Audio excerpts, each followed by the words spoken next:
In my practice, I commonly get asked, how much will this cost, doctor?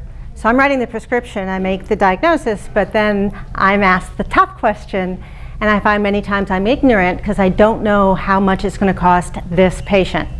So in the last year or two, we've checked to try to come up with ways to save patients some money and to, as much as we can, find out if they can afford their medication. So one method is to ask patients to go to goodrx.com, which is available on your phone. And you put in the zip code and it'll give you the best cash price for different drugs.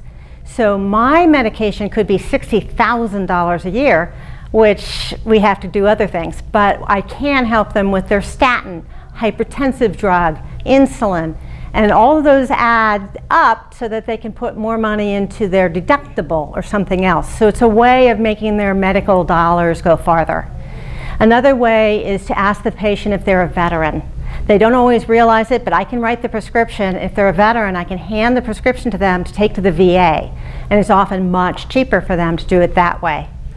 Another way to do it is to ask the patient to look at the actual prices, and they can look through all those prices and see what might be more affordable for them. And they can also talk to, I use the reference librarian at our public library. So I send the patient over to the public library with a list of all the prices of biologics. And the reference librarian calmly and sweetly goes through all the different medications with that patient's insurance plan so they can find out what's on the formulary. I can't do that in the office, but the reference librarian is paid by tax dollars in the community to research things for people who live in the community, and they've been very helpful. Another thing is if they're Medicare, you can ask them to look at all the different plans to see what they can afford and change plans in October. They may have to change plans every October, but on Medicare they can't be turned down. There's no refusal to cover on Medicare, but they may have to change which Part D is covering their medications. So these different ideas come up.